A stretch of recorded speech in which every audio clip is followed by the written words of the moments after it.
I took on an epic challenge, driving every new Porsche model in a single day. Today, I'm sharing my honest thoughts on each one. The first car up, and frankly, my least favorite of the day, was the new Macan EV 4S. It fell short for two key reasons. First, the interior felt a step down in quality compared to the other Porsches, which was disappointing for a luxury family SUV.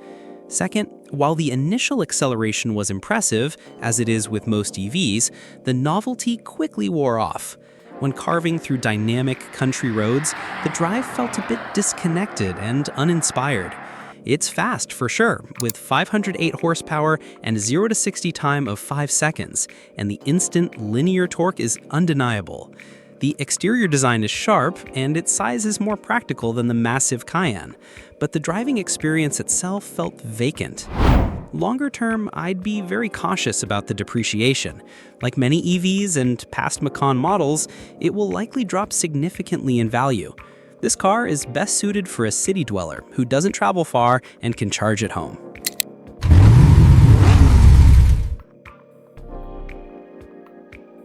Next, we have Porsche's other SUV, the Cayenne S.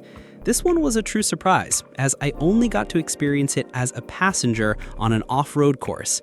Sitting alongside a professional driver, I witnessed its incredible capabilities firsthand. I'm glad I wasn't at the wheel. The Cayenne S packs a 4-liter twin-turbo V8 with 467 horsepower, hitting 60 miles per hour in a very respectable 4.5 seconds for a car this size. But its off-road prowess is what truly blew me away.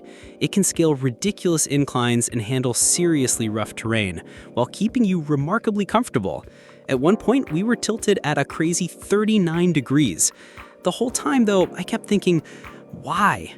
It brings up the same old argument. Just as supercars can hit insane speeds you can't use on the road, these incredible SUVs can tackle extreme terrain that most owners will never even see.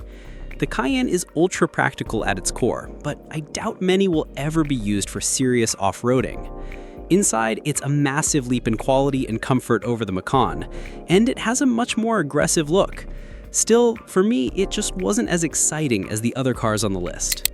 The Porsche Taycan is next, a car famous for its depreciation, but in my opinion, it's one of the best-looking models in the lineup. I drove the standard liftback, but the Sport Turismo is absolutely stunning. The paint-to-sample versions with panoramic roofs look timeless. I spent about half an hour pushing the Taycan on a track. At 2,250 kilograms, it's a heavy car, and it did protest a bit when I drove it like a 911. However, once you learn to manage the weight transfer, it's shockingly capable. The powerful acceleration helps, and it corners incredibly flat, almost like a video game. The Taycan 4S produces 589 horsepower and does 0 to 60 in a blistering 3.6 seconds. The interior is a slight step down from the Panamera, but it's supremely quiet and comfortable. If not for range anxiety, I'd say it's the ultimate grand tour in the Porsche family. Moving to my fourth favorite car of the day, the Porsche Panamera Turbo E-Hybrid. I knew I'd like it, but I didn't expect to love it this much. It has the best interior quality of any car I drove that day. The front seats are perfect for long journeys, and the rear seats are a luxurious place to be. Far more comfortable than the Cayenne and miles ahead of the Macan. Since it shares a platform with the Bentley Continental GT, it floats along beautifully. I was told it hides its weight well, but I didn't quite agree. However, it does hide its massive size, feeling surprisingly agile. With its 4-liter twin-turbo V8 and an electric motor, it produces a combined 670 horsepower, hitting 60 miles per hour in 3.1 seconds. The performance feels limitless, yet at low speeds it's unbelievably comfortable and composed. The roar of that V8 makes it the clear choice for me over the silent Taycan. Now for the 718 Cayman S. When this car came out, the new turbocharged flat-4 engine was controversial. I was worried it would lose the character of the naturally aspirated 981. It did, but only a little. The 2.5-liter turbocharged flat-4 engine makes 345 horsepower with 0 to 60 time of 4.3 seconds. The sound is decent, maybe not as good as the 981, but that's due to newer regulations. What truly makes this car a top contender is its handling. The interior is average, not as luxurious as the Panamera or as usable as the 911, but you completely forget all that the moment you start driving. It's confidence-inspiring, easy to slide, and feels like a more powerful, agile Mazda MX-5. It's a fantastic first premium sports car. The car I was most excited to drive was the new 911 992.2 Carrera GTS, and it absolutely lived up to the hype. The new powertrain, a 3.6-liter turbocharged flat-six with an E-turbo, is phenomenal. With 534 horsepower, it hits 60 miles per hour in 3 seconds. The electric motor keeps the turbo spooled, so the power delivery feels completely linear, just like a naturally aspirated engine. On the track, its capability is insane.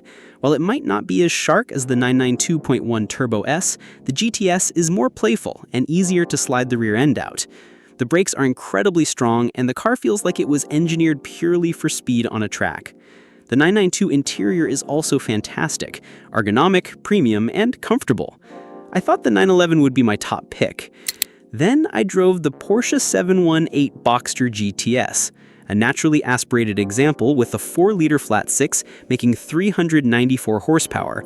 With the PDK gearbox, it hits 60 miles per hour in 3.9 seconds.